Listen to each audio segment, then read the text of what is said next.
पूर्णमदः पूर्णमिदं पूर्णात् पूर्णमुदच्यते पूर्णस्य पूर्णमादाय पूर्णमेवावशिष्यते।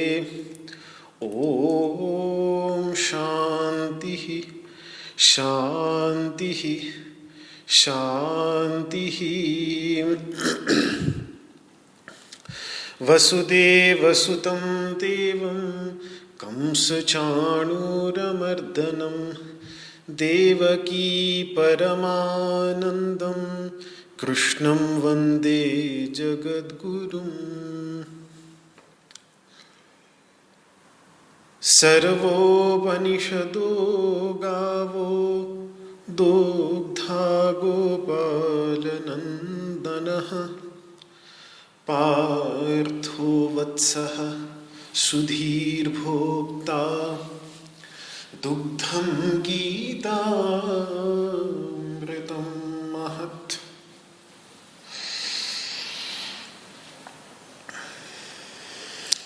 न कामयेऽहं गतिमीश्वरात् पराम् अष्टर्धियुक्तां पुनर्भवं वा आर्तिं प्रपद्येऽखिलदेहभाजाम् अन्तःस्थितो येन भवन्त्यदुःखाः। विश्वं दर्पणदृश्यमाननगरी तुल्यं निजान्तर्गतम् पश्यन्नात्मनि मायया बहिरिवोत् भूतं यथा निद्रया। यस्साक्षात् कुरुते प्रबोधसमये स्वात्मानमेवाद्वयम् तस्मै श्रीगुरुमूर्तये नमः इदं श्रीदक्षिणामूर्तये। ॐ शान्तिः शान्तिः शान्तिः।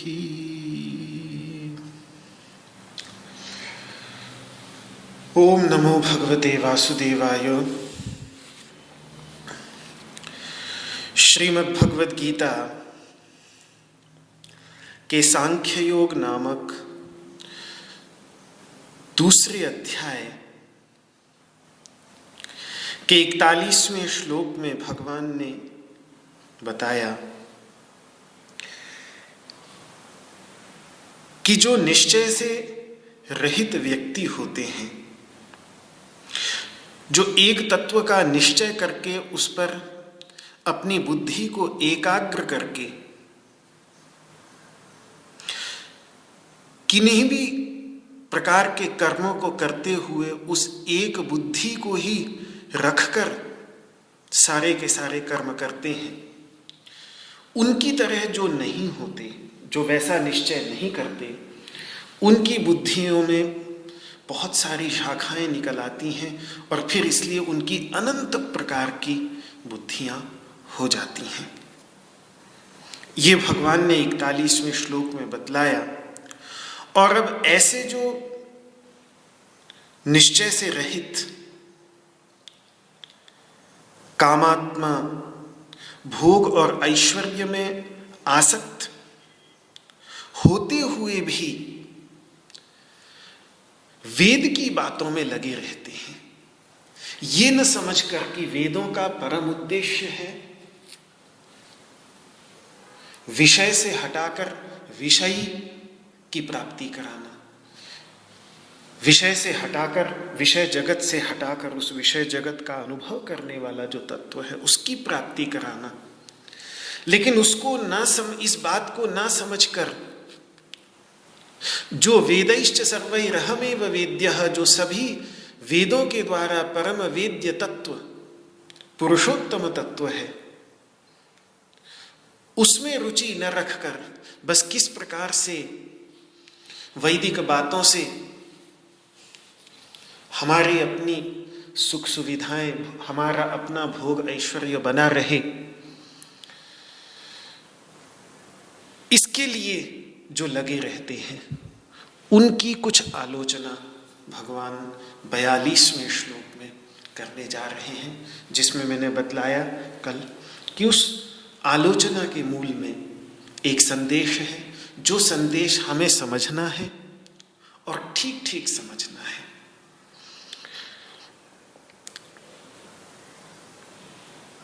गलत कैसे समझा जा सकता है उस संदेश को, इसका एक उदाहरण मेरे मन में आता है। अपने भारतवर्ष में पिछली शताब्दी में काफ़ी अच्छे अच्छे विचारक हुए। उनमें से एक विचारक जिनका संग कुछ समय तक मेरे पिताजी ने भी किया, और इस कारण पिताजी से काफ़ी उनके विषय में बचपन से सुनता आया हूँ। उनकी कुछ पुस्तकें मैंने भी पढ़ी। आप में से अवश्य उनके नाम से परिचित होंगे। जे कृष्णमूर्ति, जिद्दू कृष्णमूर्ति बोलते थे। काफ़ी प्रसिद्ध पुस्तक है, जो जैसे मुझे जो तुरंत अभी ध्यान आ रही है, प्रथम और अंतिम मुक्ति। बड़े ही अच्छे विचारक थे, बड़े ही अच्छे चिंतक थे, और स्वयं चिंतन, स्वयं मनन, शास्त्रों का आधार लिए बिना, बार बार जो शास्त्रों का आधार लेकर हम उनके पीछे स्वयं, उन शास्त्रों के आधार के पीछे स्वयं मनन करने से पीछे हट जाते हैं। बस शास्त्रों ने कह दिया तो उसको यथावत ज्यों का त्यों स्वीकार कर लेते हैं, उस पर स्वयं मनन नहीं करते, स्वयं चिंतन नहीं करते, उस ज्ञान को अपने अंदर खोजने का प्रयास नहीं करते।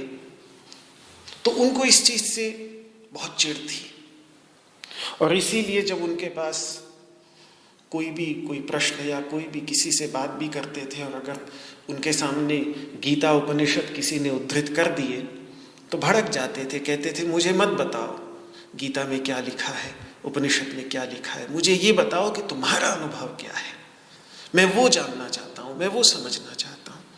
बड़ी अच्छी सोच थी, और उन्होंने बहुत प्रभाव डाला। विश्व के अच्छे अच्छे वैज्ञानिकों के ऊपर भी उन्होंने बहुत प्रभाव डाला।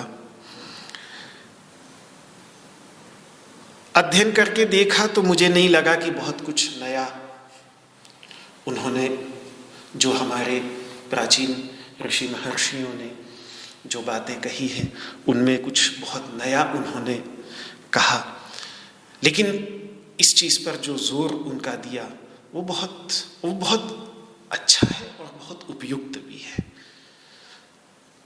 लेकिन उसको समझने वालों ने गलत समझा कैसे, कि अब मेरे कुछ मित्र भी हैं जो अनुयायी हैं उनके, तो वो सिर्फ उन्हीं की पुस्तकें पढ़ेंगे, उन्हीं की बात करेंगे।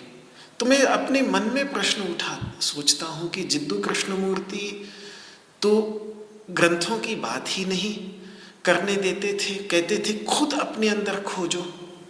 उसको ये लोग इतना ही समझे कि इन्होंने सारे ग्रंथ छोड़ दिए, लेकिन जिद्दू कृष्णमूर्ति की पुस्तकें पकड़ ली, और अब ये बोलने में लगे रहते हैं कि जिद्दू कृष्णमूर्ति ऐसा बोलते थे, जिद्दू कृष्णमूर्ति वैसा बोलते थे, जिद्दू कृष्णमूर्ति। अरे ऐसा ही करना था तो फिर जिद्दू कृष्णमूर्ति की पुस्तकों से तो अच्छी फिर गीता ही है, उपनिषद ही है, वही सब देख लो जब पुस्तकें ही देखनी है। तो मुझे जिस तरीके से वो समझ में आते हैं कि उनकी आलोचना के अंदर एक बिंदु था, उनकी आलोचना के अंतर्गत एक संदेश था।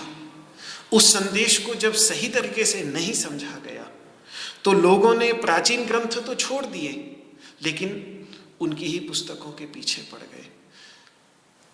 सहायता दोनों से लेनी चाहिए, प्राचीन ग्रंथों से भी लेनी चाहिए, जय कृष्णमूर्ति के ग्रंथों से भी लेनी चाहिए, और अंत में जो उनका संदेश है स्वयं मनन करने का, स्वयं विचार करने का, जिससे वो ज्ञान जिसके विषय में योग के सांख्य के ऋषि कह देते हैं कि तारक ज्ञान तो वो है जो स्वप्रतिभूत होता है, जो अपनी प्रतिभा से निकल कर आता है, जो अनौपदेशिक ज्ञान है, जो उपदेश को यथावत स्वीकार कर लेने से जो ज्ञान है वो ज्ञान नहीं, अपितु जिसको गीता ज्ञानम विज्ञान सहितम विज्ञान कह देती है, अनुभूति पर ज्ञान कहती है, उसकी तह में उतरना पड़ेगा, तब ही जाकर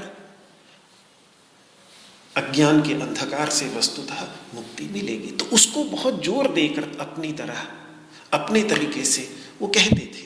और ऐसे विचारक चिंतक सभी परंपराओं में बहुत प्राचीन काल से हुए हैं। एक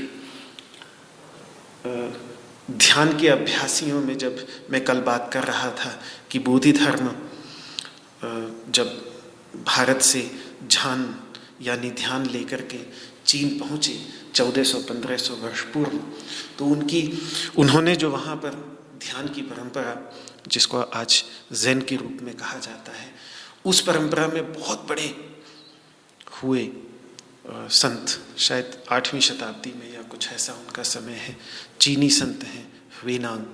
तो वो तो बिल्कुल बुद्ध के उपदेशों को फड़वा देते थे। कोई बुद्ध का उपदेश लेके उनके पास आ जाता था तो कहते थे कि ये पहले इसको फाड़ के फेंको, तब उसके बाद ध्यानस्थ होकर के उस अनुभूति को प्राप्त करो। तो कई संत इस तरीके के होते हैं जो बहुत ही जोर से, बहुत ही जोर शोर के साथ एक संदेश देने के लिए कुछ बात कहते हैं, लेकिन जब हम उन संदेशों को ठीक नहीं समझते, ठीक तरीके से नहीं समझते, तो फिर कुछ का कुछ समझ करके भटकने की भी संभावना बनी रहती है। तो जो संदेश है उसके पीछे, उसमें उसको समझकर व्यक्ति को तब ही वो होता है मानवता का विकास करने का। तो ये जो श्लोक हैं आगे के, इन श्लोकों में भी हमें यही आलोचना दिखेगी। इस आलोचना के भाव को समझकर, भाव सीधा साधा यही है कि भगवान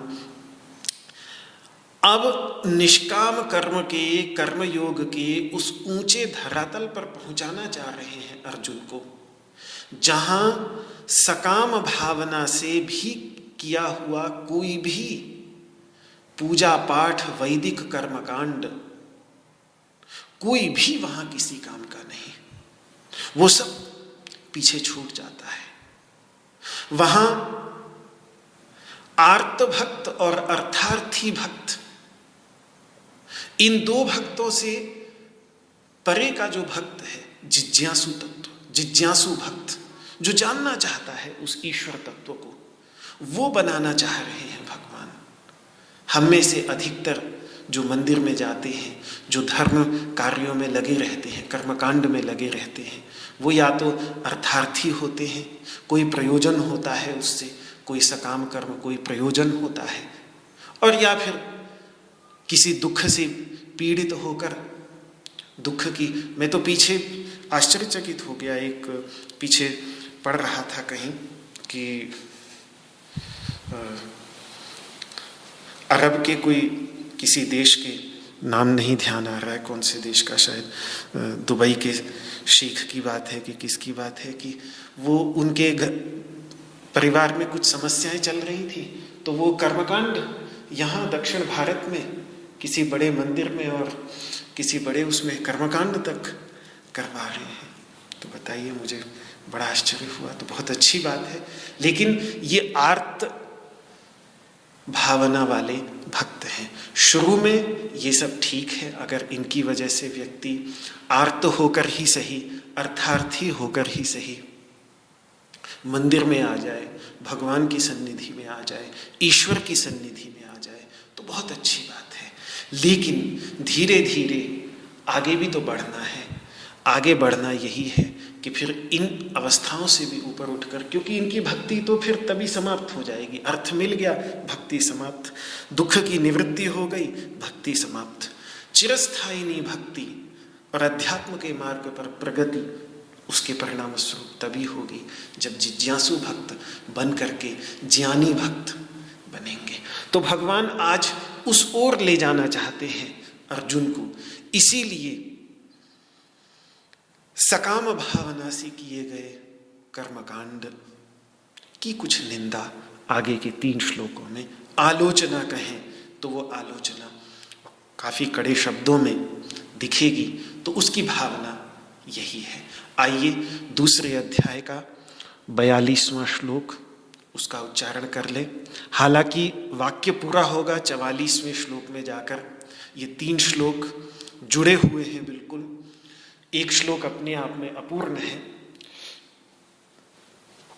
फिर भी एक एक करके उसको समझने का प्रयास करेंगे। तो पहले उच्चारण कर लें।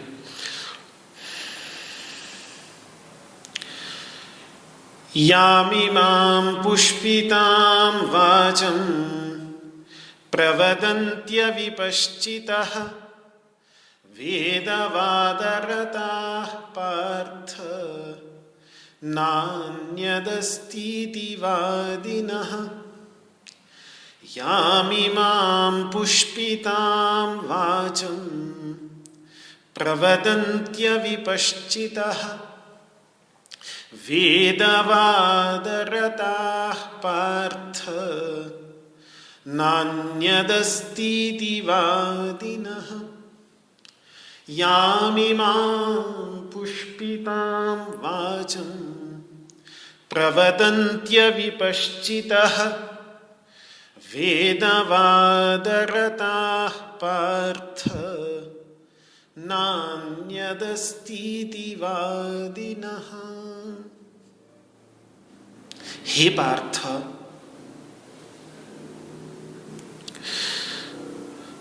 जो ये पुष्पित वाणी बोलते हैं अज्ञानी लोग, ऐसे अज्ञानी जो वेदों की बातों में ही लगे रहते हैं और उसके अतिरिक्त और कुछ नहीं, ऐसा कहते हैं, ऐसे अज्ञानियों को यह वाक्य पूरा होगा 44वें श्लोक में जाकर, तो उसके साथ जोड़ना पड़ेगा कि व्यवसायात्मिका बुद्धि समाधौ न विधीयते। ऐसे व्यक्तियों को व्यवसायात्मिका बुद्धि प्राप्त नहीं होती समाधि के अंतर्गत, न तो उनको समाधि प्राप्त होती है और न समाधि के अंतर्गत प्राप्त होने वाली व्यवसायात्मिका बुद्धि उनको प्राप्त होती है। व्यवसायात्मिका बुद्धि वो नहीं प्राप्त कर पाते। जो ऐसी पुष्पित वाणी बोलते हैं, ऐसे अज्ञानी जो वेद की बातों में लगे रहते हैं, वेद की बातों में लगे रहना बुरा नहीं, लेकिन इसको समझना पड़ेगा हमको कि कहने का तात्पर्य क्या है। समस्या ये है नान्यदस्तीति वादिनः, और कुछ है ही नहीं, ऐसा वो कहते हैं। तो इसे थोड़ा गंभीर श्लोक है, गहरा श्लोक है, वैदिक कर्मकांड का श्लोक है, और वैदिक कर्मकांड अभी इतना प्रसिद्ध रहा नहीं, तो पहले वैदिक कर्मकांड की भावना को समझना होगा, और फिर उसके बाद भगवान किस बात पर कटाक्ष कर रहे हैं, किस बात की आलोचना कर रहे हैं, वो हमें समझना होगा। तो सबसे पहले यामिमाम पुष्पिताम वाचम को पकड़ते हैं कि ये पुष्पित वाणी क्या है। पुष्पित का अर्थ होता है पुष्प से युक्त, और पुष्प कहते हैं फूल को। जैसे पुष्पित वृक्ष होता है, तो पुष्पित वृक्ष बहुत सुंदर लगता है, बड़ी शोभा होती है उसकी, आंखों को बहुत ही सुंदर लगता है, लेकिन बस देखने भर का ही होता है, प्रयोजन की सिद्धि नहीं होगी। प्रयोजन की सिद्धि तो फलित वृक्ष से होगी। अगर भूख लगी है, पेट भरना है, तो फल से युक्त वृक्ष से प्रयोजन की सिद्धि होगी। पुष्पित वृक्ष से प्रयोजन की सिद्धि नहीं हो सकती। बस देख लो उतना ही है, और ज्यादा से ज्यादा खुशबू ले लो, बस सुगंध मात्र, इतने से तो पेट नहीं भरता। तो ये वेद की पुष्पित वाणी की बात कर रहे हैं, जो पुष्प के समान सुनने में तो बहुत अच्छी लगे कि हाँ भाई, इससे मेरे स्वार्थ की सिद्धि हो जाएगी।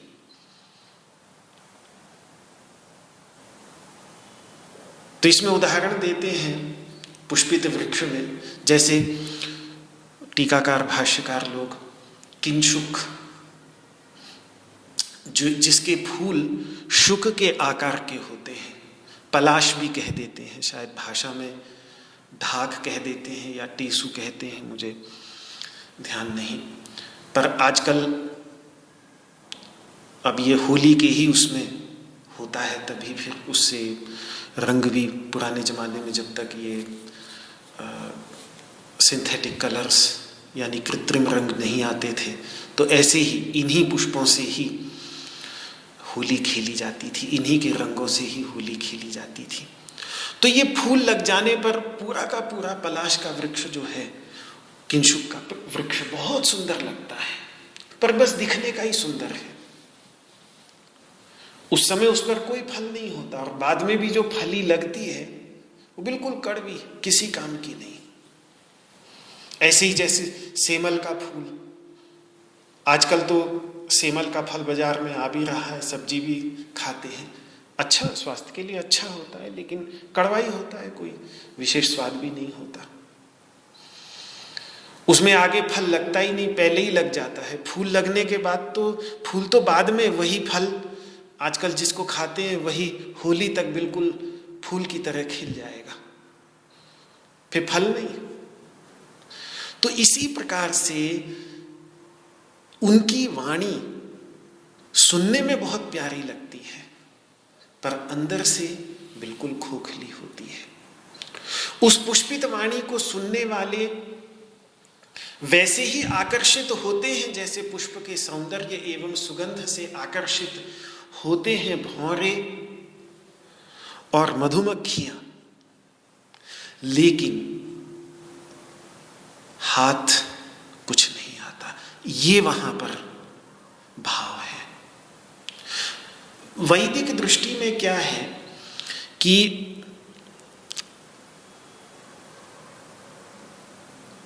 अब इसको किस तरीके से मैं थोड़ा और गहराई से समझाऊं कि वैदिक वाणी स्वयं कहती है कि वेदों की वाणी कि देवता विषयक उपासनाएं, देवताओं की जो पूजा उपासना वेदों के अंतर्गत प्राप्त होती है, वो पुष्प के समान है। महर्षि यास्क इस बात को समझाते हैं। और फल है उसमें अध्यात्म। अध्यात्म जो है वो फल है। तो देवताओं की पूजा उपासना फूल है और फल अध्यात्म है। पुष्प फले देवताध्यात्मे, इस प्रकार से महर्षि यास्क वेदों के संदर्भ में बतलाते हैं। देवताओं की पूजा पुष्प के समान, ये भी मिलेगा वो भी मिलेगा, उनकी कृपा वृष्टि होगी, ये सब कुछ होगा, कामनाओं की पूर्ति होगी, सब ठीक है, लेकिन फल वास्तविक जो है वो है अध्यात्म। अध्यात्म यदि देवताओं की उस पूजा ने हमें स्वयं देवता नहीं बना दिया, तो फिर उस देव पूजा के फल से हम वंचित हो गए। अगर उन देवताओं की पूजा करते करते हम स्वयं उनकी तरह न हो गए, अगर हमारी आसुरी वृत्तियों का दमन न हुआ, हम फिर भी असुर ही बने रहे, तो फिर देव पूजा के उस फल से हम वंचित हो गए। कर्मकांड का नियम यही है, देवो भूत्वा देवान यजेता, स्वयं देवता बनकर ही देवताओं का यजन करना चाहिए। तो श्रुति का तात्पर्य यह होता है कि मनुष्य यज्ञ का नियम ले, और जब नियम लेके बैठेगा तो उसे, अब पूजा देखिए, जब पूजा अभिषेक इत्यादि भी करते हैं तो सबसे पहले आसन सिद्धि होती है, उसके बाद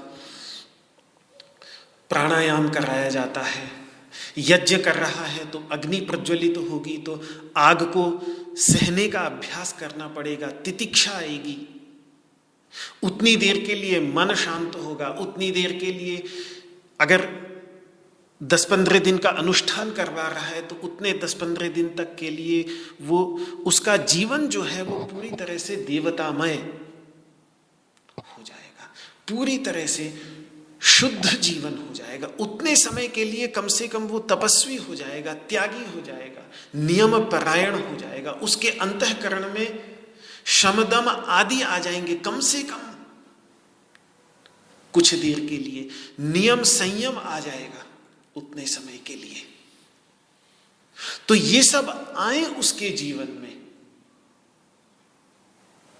इसीलिए देखिए उपवास का अर्थ ही वेद में इस प्रकार से हमें देखने को मिलता है कि उस समय उपवास का भाव ही ये है।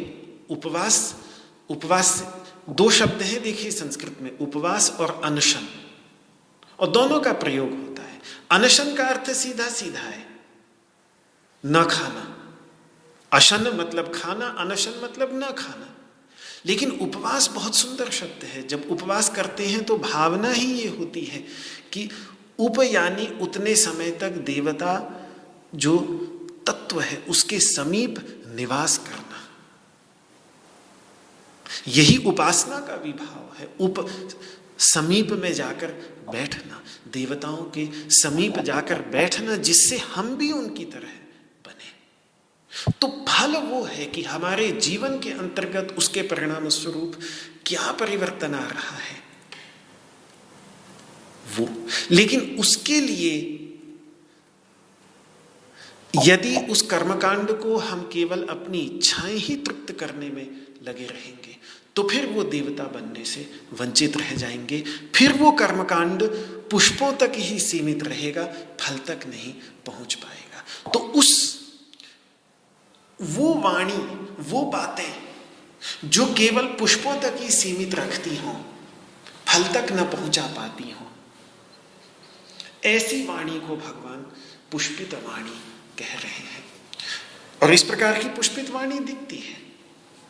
वेद का अध्ययन करने वाले देखेंगे कि वेदों के अंतर्गत वाक्य मिल जाएंगे, पुत्र कामो यजेत, पुत्र नहीं हो रहा है तो ये वाला यज्ञ करवा लो। पुत्रेष्ट यज्ञ होता था प्राचीन काल में, महाराजा दशरथ ने भी करवाया, तभी तो उसी पुत्रेष्ट यज्ञ में से 4 पुत्र उनको प्राप्त हुए। किसी किसान की खेत में वृष्टि नहीं हो रही है तो खेत सूखा जा रहा है, या गांव में पूरे इलाके में सालों से अनावृष्टि है, बरसात हो ही नहीं रही है, तो उसके लिए भी वेदों में पुष्पित वाणी मिल जाएगी। वृष्टि कामो यजेत, कारीरी याग होता था, वो करवाते थे तो कहते थे कि अंत में वृष्टि हो जाती थी। तो ये इस प्रकार की पुष्पित वाणी वेद के अंतर्गत उपलब्ध होती है। आज के जमाने में भी ये पुष्पित वाणी का स्वरूप थोड़ा बदल गया है, लेकिन अच्छा, व्यापार में कोई दिक्कत है, कोई बात नहीं, ये वाली पूजा करवा लो। घर में क्लेश है, ये पाठ करवा लो। व्यापार में और बढ़ोतरी चाहिए तो श्रीयंत्र ही रख लो तिजोरी में। ये सब इस प्रकार से ये सब चलता रहता है। हम में से कितने सारे लोग आज भी ऐसे हैं जो किसी न किसी क्लेश की निवृत्ति के लिए अथवा किसी सुख सुविधा की आशा से, व्यापार में बढ़ोतरी की आशा से मंदिर में जाते हैं, भगवान का नाम लेते हैं और वहाँ पर विद्यमान पंडित जी भी हमारी आशा इच्छाओं को ध्यान में रखते हुए वैसा ही उपाय भी बता देते हैं। ये सब पुष्पित वाणियों के अंतर्गत ही आ जाएगा सब ये, क्योंकि अगर ये हमें आगे लेके जा रही है वहां से, तब तो ठीक। जहां भगवान आज ले जाना चाहते हैं अर्जुन को, वहां तक ले जाने का माध्यम बन रही है। अगर उस क्लेश की निवृत्ति की आशा से हम मंदिर में जा रहे हैं, सुख सुविधा की आशा से मंदिर में जा रहे हैं, और मंदिर में जाते हुए पंडित जी के पास बैठे बैठे कुछ ज्ञान भी प्राप्त हो जाता है जीवन के अंतर्गत गीता का, और गीता के ये गंभीर तत्व समझ में आने लगते हैं, तब तो ठीक, तब तो बहुत अच्छी बात है। क्योंकि धीरे धीरे क्लेश की निवृत्ति तो होगी ही, सुख सुविधाएं तो प्राप्त होंगी ही, लेकिन उससे आगे का भी जो तत्व है वो तत्व, फिर हम अर्थार्थी और आर्त भक्त नहीं रहेंगे, अपितु जिज्ञासु भक्त बन जाएंगे। तब तो ठीक, तब तो फलित वाणी है, फिर पुष्पित वाणी नहीं है, फिर फलित वाणी है। लेकिन अगर उसके अभाव में पंडित जी को भी कोई मतलब नहीं, उनको भी बस दक्षिणा मिल जाए तो उतने से, उसके बाद ज्ञान हो न हो उनको क्या मतलब।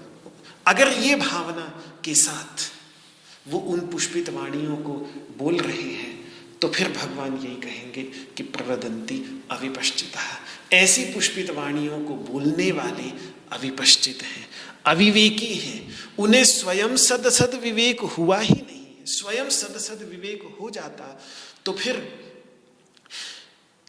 क्लेश की निवृत्ति के लिए मंदिर में आए हुए भक्त को देखकर वो बता देते कर्मकांड कि ठीक है, ये वाला कर्मकांड कर लो तो तुम्हारे क्लेश की निवृत्ति होगी।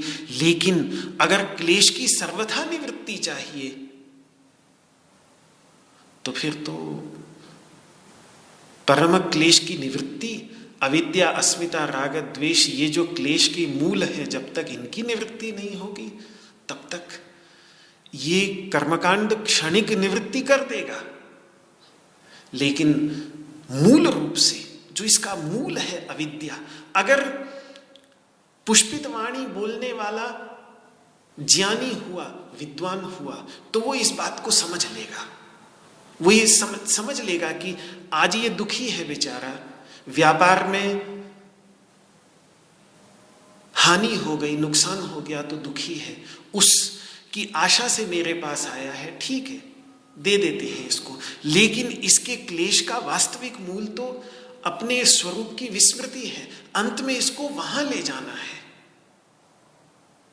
ये भावना, अगर इस भावना से अगर वो संत पुष्पित वाणी बोल रहे हैं तो भगवान श्री कृष्ण को कोई समस्या नहीं होगी।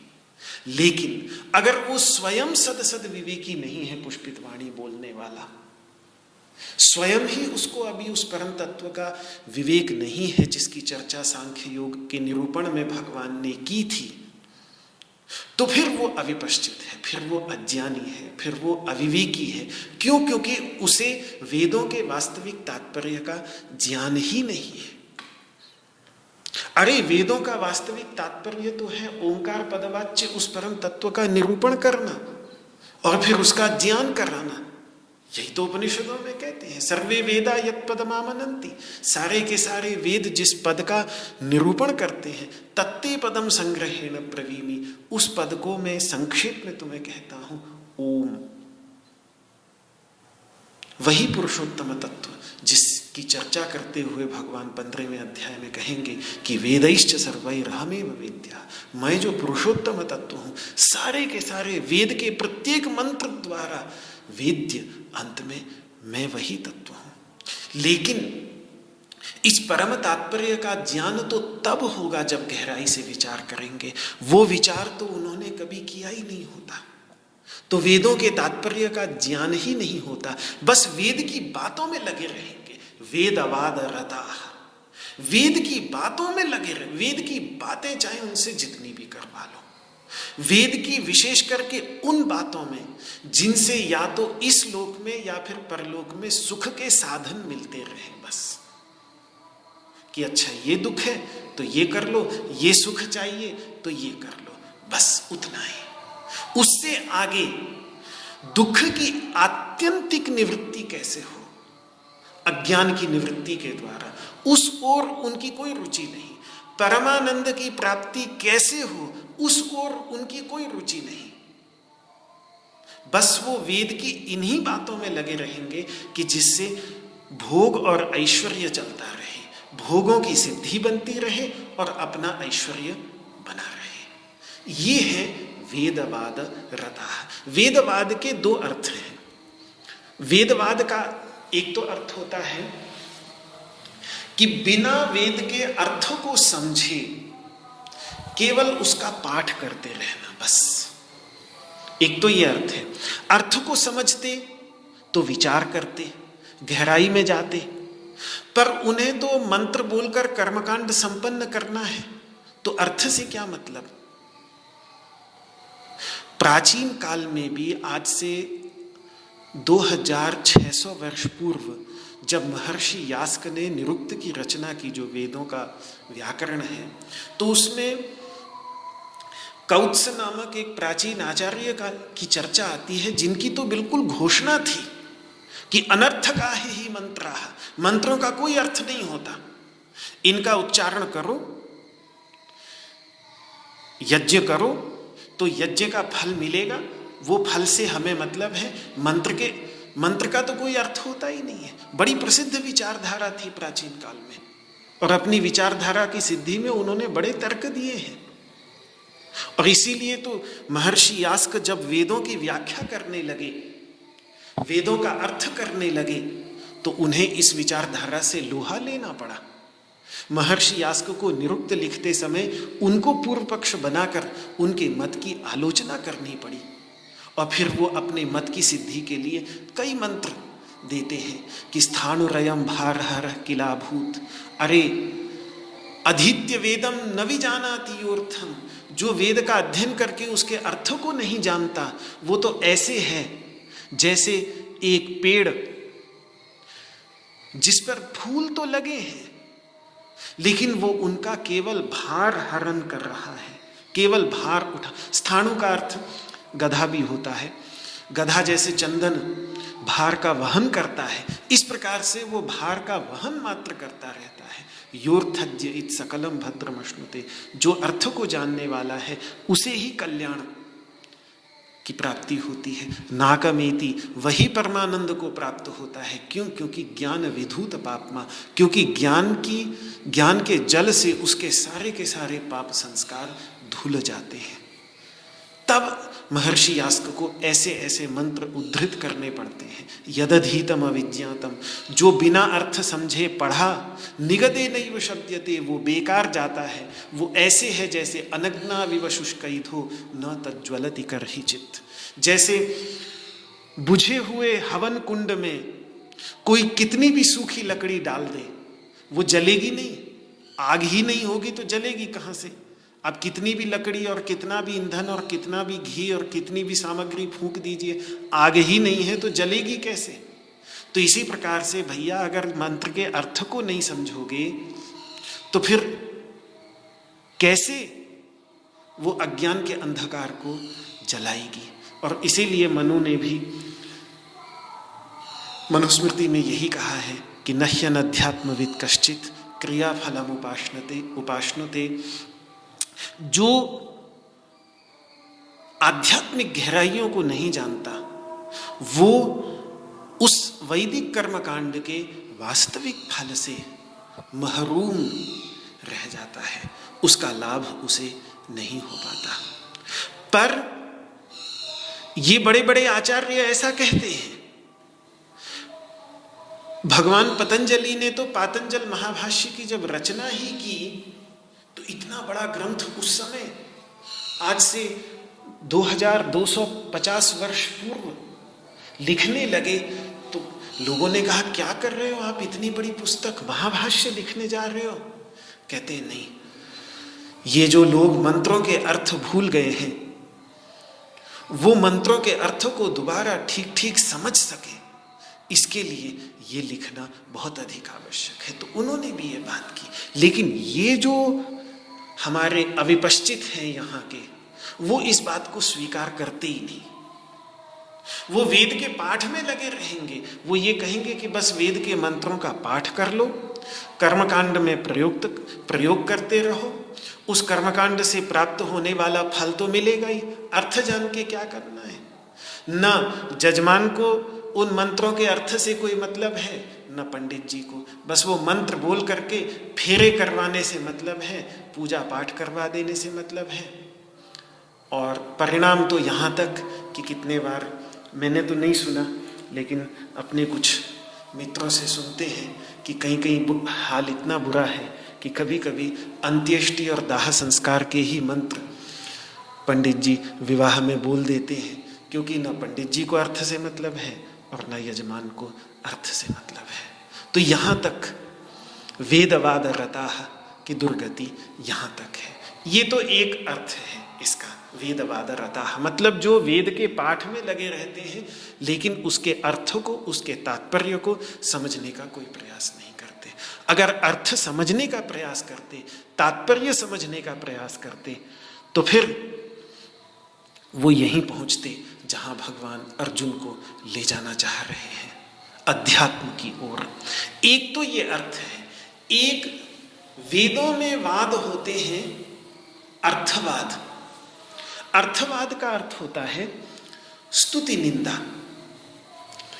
कुछ वाक्य ऐसे हैं जो विधि का फल बताकर उसकी प्रशंसा कर देते हैं कि भाई इस काम को कर लोगे तो स्वर्ग की प्राप्ति हो जाएगी, जिससे उस काम को कर ले व्यक्ति। या फिर निंदा दिख जाएगी कि निषेध का फल बताकर उसमें दोष बता देंगे जिससे व्यक्ति उसे न करे, उस काम को करोगे तो नरक की प्राप्ति होगी। तो इस प्रकार से ऐसे वाक्य कुछ कुछ वेदों में उपलब्ध होते हैं, क्योंकि एक सहज समाज में प्रवृत्ति देखने में आती है कि जिस कार्य की प्रशंसा कर दो उसमें हम सब लगना चाहते हैं, और जिस कार्य की निंदा कर दो उससे फिर हम बचना चाहते हैं। तो जिससे हमारी उस कर्म में प्रवृत्ति हो तो उसके लिए कुछ एक फल बतला देंगे कि भाई ये चीज चाहिए।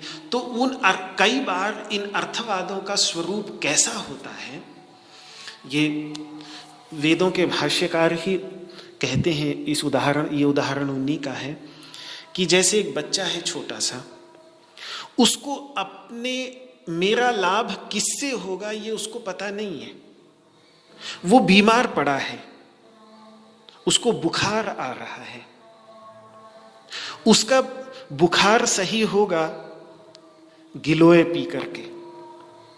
अब गिलोय पिएगा तो गिलोय होती है कड़वी, तो अपने लाभ का उसको ठीक ठीक ज्ञान नहीं है और उसको समझाया कैसे जाए। तो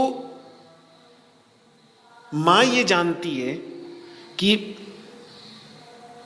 और ये पुरानी बात है, आज के समय में शायद ये बात लागू न हो, क्योंकि आज के समय में तो बच्चे एक दूसरे की चोटी खींचते हैं तो चोटी से डरते हैं, बल्कि उल्टे स्कूल में जाने वाले बच्चे चोटी कटवा लेते हैं। लेकिन पुराने ज़माने में ये होता था कि जिसकी जितनी बड़ी चोटी, जिसकी जितनी लंबी चोटी, वही उतना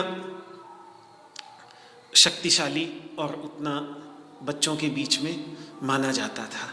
तो फिर माँ उसको क्या बोलती है कि बेटा ये गिलोय पी ले तो तेरी जो चोटी है वो बढ़ जाएगी। अब वो चोटी बढ़ाना चाहता है कि उसकी समझ उतनी ही है, उसकी समझ उतनी ही है कि वो चोटी बढ़ाना चाहता है, क्योंकि उसकी चोटी बढ़ जाएगी तो अपने मित्रों के बीच में उसका फिर खूब शासन चलेगा कि इसकी चोटी सबसे लंबी है, देखो।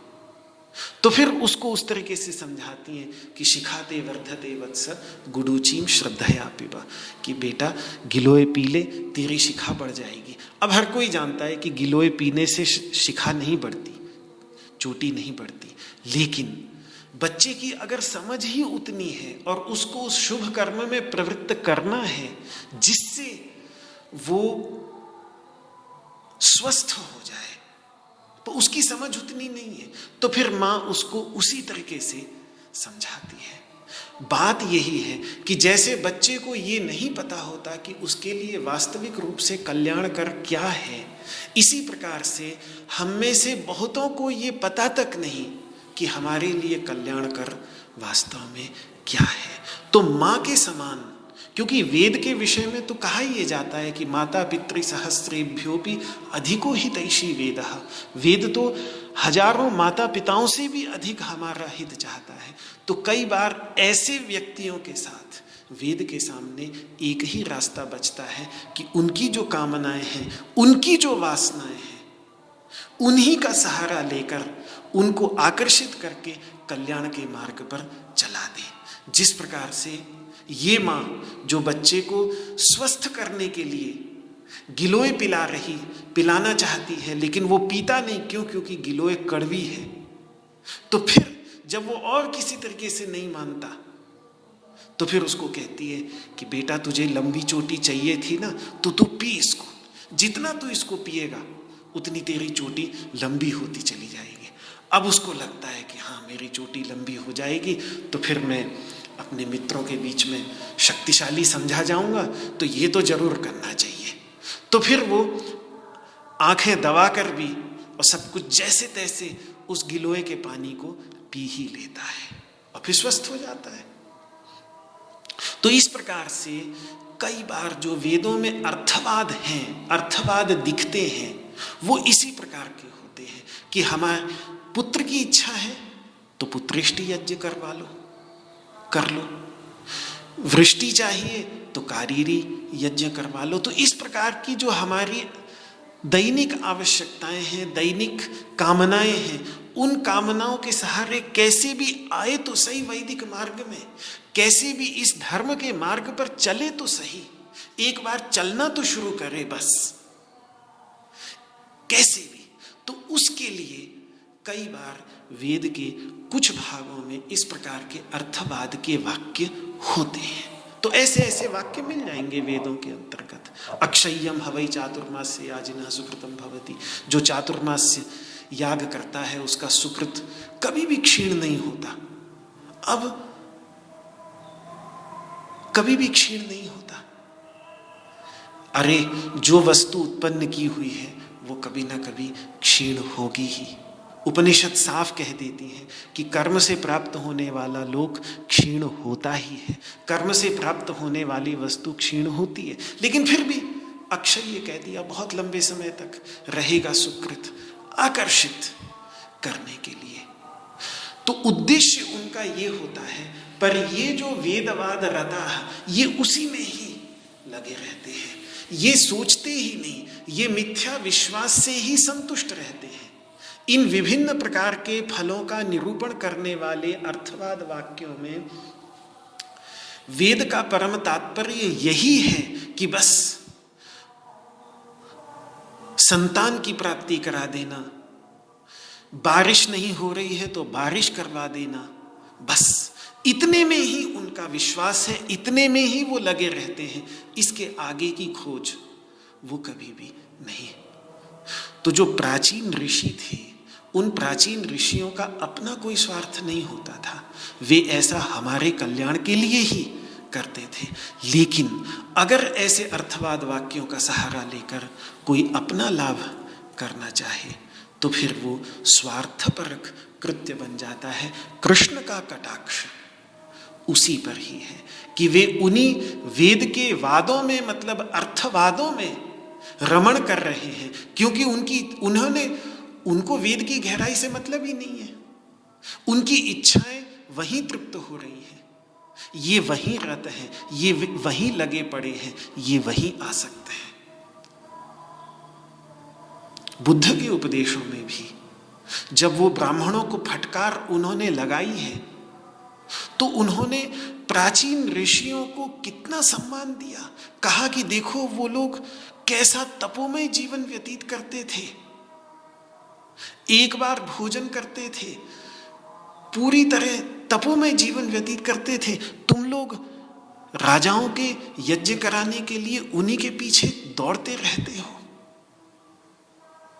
यही कारण था कि पौरोहित्य, बड़े बड़े ऋषि पौरोहित्य मना कर देते थे, पुरोहित बनने के लिए मना करते थे। रामचरितमानस में देख लीजिए, महर्षि वशिष्ठ को जब अपना पुरोहित बनाने के लिए दशरथ जी ने आमंत्रित किया, तो उन्होंने कहा मैं तो पौरोहित्य करता ही नहीं, मैं तो ये कर्म करता ही नहीं हूं,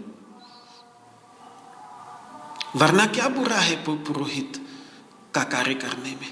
लेकिन वो तो बाद में ब्रह्मा जी ने समझाया कि अरे आप कुल पुरोहित बन जाइए इनके, आगे स्वयं भगवान अवतार लेने वाले हैं इस वंश के अंतर्गत, तो उनके गुरु बनने का सौभाग्य आपको मिलेगा, तो इसलिए आप स्वीकार कर लीजिए इनका निवेदन और पुरोहित बन जाइए। तब जाकर वो पुरोहित बने हैं। सनाढ़ ब्राह्मणों का तो इतिहास ही यही है। सरयू पारीण जो ब्राह्मण होते हैं उनका तो इतिहास ही यही है कि जब यज्ञ आगादि कर्म करने के लिए बुलाया गया, इतने विद्वान होते थे यज्ञ आगादि कर्म करने के लिए, अयोध्या के महाराजा उनको बुलाते थे, तो उन्होंने सरयू ही पार करके उनके राज्य से ही बाहर निकल गए।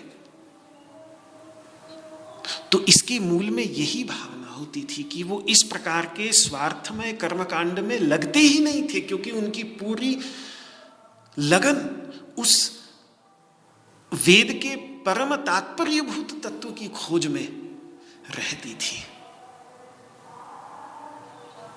तो लेकिन जो उस गहरे तत्व को नहीं समझते, बल्कि इसी में ही रत रहते हैं, इसी में ही लगे पड़े रहते हैं, इसी में ही आसक्त रहते हैं, तो उनकी हालत सचमुच में कही जाए तो उस बच्चे की तरह है जो गिलोय पी पी करके अपनी चोटी नाप रहा है कि देखें अभी कुछ लंबी हुई कि नहीं।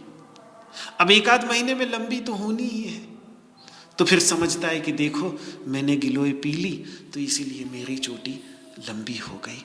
पर इस बीच एक काम अच्छा हो जाता है कि उस बच्चे की बीमारी ठीक हो जाती है। इसी प्रकार से, इसी भावना के साथ यदि इनकी कुछ पाशविक वृत्तियां कम हो जाती हैं, और वो होती हैं, वो वैदिक कर्मकांड करने से कुछ ना कुछ तो जीवन के अंतर्गत परिवर्तन आता है। किसी भी सकाम भावना से ही सही पूजा पाठ करने लगे तो कुछ तो जीवन के अंतर्गत संयम नियम आता है। फिर व्यक्ति विचार करने लगे तो उसको समझ में आने लगेगा कि देखो ये जीवन तो बड़ा अच्छा है, अगर मैं इसको जीवन बना लूं और इसको और गहराई के साथ, यही मैं समझाता हूं योग के संदर्भ में भी। योग सामान्यतः मैंने देखा है कि योग में आकर्षित होकर लोग आते हैं इसलिए कि शरीर स्वस्थ हो जाएगा, शरीर देखने में छरहरा हो जाएगा, सुंदर हो जाएगा, इस सब भावना के साथ, एक बहुत ही सांसारिक, क्योंकि उनकी समझ उतनी ही होती है।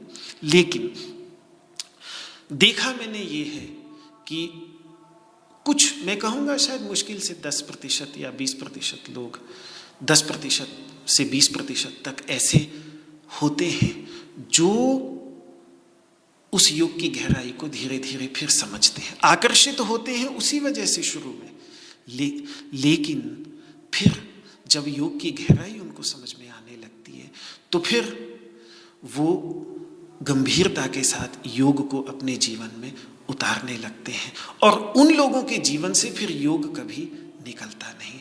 बाकी जो हैं उनके जीवन से योग कुछ समय तक, कोई 1 महीना, कोई 1 साल, कोई 2 साल अभ्यास करने के बाद फिर धीरे धीरे छोड़ देता है। गहराई से वही जो उसकी गहराई में उतरता है वही योग का गहराई से अभ्यास करता है। तो ऐसा ही यहाँ वेद के संदर्भ में भी है कि आकर्षित करने के लिए अर्थवाद वाक्य हैं,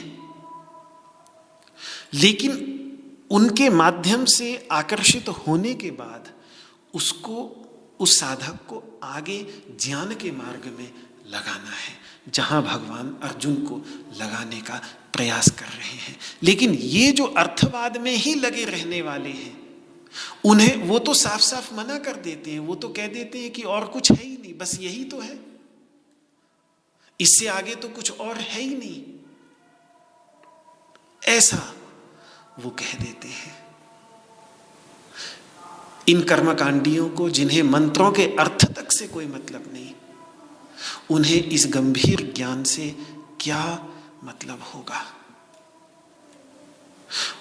तो फिर वो यही कह देते हैं, नान्यदस्तीति वादिनः।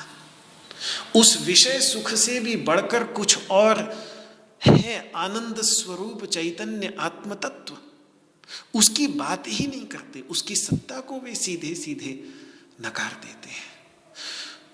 दुख का मूलभूत तत्व है अविद्या, उसकी निवृत्ति हो सकती है, उसकी मुक्ति हो सकती है, उसको ही नकार देते हैं। समस्या बस यहां जाकर आती है। अर्थवाद में समस्या नहीं, पर अर्थवाद मात्र द्वारा विहित जो धर्म है उससे परे कुछ और है ही नहीं, वहां समस्या आ जाती है। अविद्या से मुक्ति का भी एक मार्ग है, जो इन सब सकाम कर्मों से ऊपर उठकर निष्काम भावना का मार्ग है। ये बात उनके समझ में नहीं आती, बस समस्या यहीं आ जाती है। और ये देखने में कर्मकांडियों का ऐसा विश्वास मुझे याद आता है। बचपन में कैलाश आश्रम में सुबह पाठ चलता था। महाराज जी सुबह पहले 6:30 से 7:30 उपनिषदों का पाठ, उपनिषदों का अध्ययन कराते थे और उसके बाद ब्रह्मसूत्र का अध्ययन कराते थे। तो ब्रह्मसूत्र का अध्ययन कराते कराते 8:30-9 के करीब बजते थे। तो तब तक सुबह का जो रुद्राभिषेक कराने वाले यजमान आते थे दिल्ली वगैरह से, तो उनका रुद्राभिषेक समाप्त हो जाता था। और उस रुद्राभिषेक को कराने के लिए बहुत अच्छे वेदज्ञ पंडित थे, जो बहुत वृद्ध हो गए थे। 90 के करीब उनकी उम्र थी, लेकिन फिर भी बड़े स्वस्थ थे, बड़े ही प्रसन्न हंसमुख।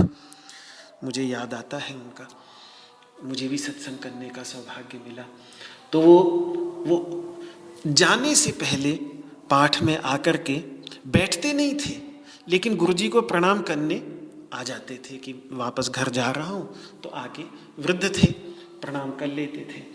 तो कई बार आते तभी थे जब कोई अनुष्ठान होता था, अनुष्ठान कराने के लिए ही आते थे, हमेशा नहीं आते थे। तो जब आते थे तो जाने से पहले प्रणाम करके गुरुजी को जाते थे।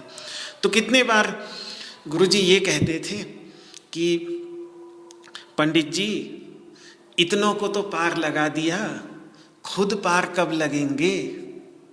मजाक में हंसते हुए कहते थे। तो उनका जवाब हंसते हुए ये आता था कि महाराज जी, हमें तो केवट की ड्यूटी मिली हुई है, दूसरों को पार लगाना है, खुद तो यहीं चलते रहना है। तो ऐसा उनका एक मजाक परिहास दोनों में चलता था। तो ये भावना, मैं ये तो नहीं कहूँगा कि उनकी ऐसी स्थिति थी, लेकिन फिर भी इस प्रकार की भावना कई बार कर्मकांडियों के अंतर्गत कि इससे परे और कुछ है ही नहीं, उसकी आवश्यकता तक भी उनको महसूस नहीं होती। तो उस पर कटाक्ष भगवान कर रहे हैं इस 42वें श्लोक में। इसी प्रकार से फिर आगे 43वें और 44वें श्लोक के अंतर्गत भी कुछ और कटाक्ष भगवान करेंगे कि जन्म और मृत्यु के बंधन से इस प्रकार का धर्म मुक्त नहीं करा सकता। कुछ ना कुछ भोग तो प्रदान करेगा, ऐश्वर्य तो प्रदान करेगा, इसमें कोई शक नहीं, लेकिन जन्म और मृत्यु के दुख से, बंधन से ये मुक्ति नहीं दिला सकता।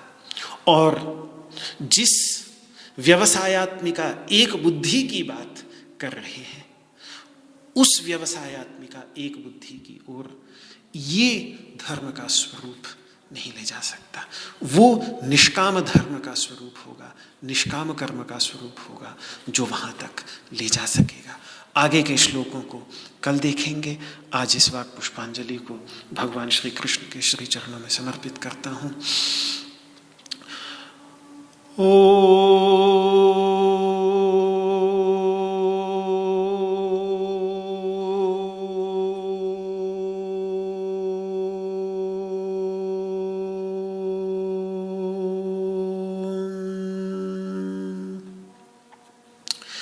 सर्वे भवन्तु सुखिनः, सर्वे सन्तु निरामयाः, सर्वे भद्राणि पश्यन्तु, मा कश्चित् दुःखभाग् भवेत्।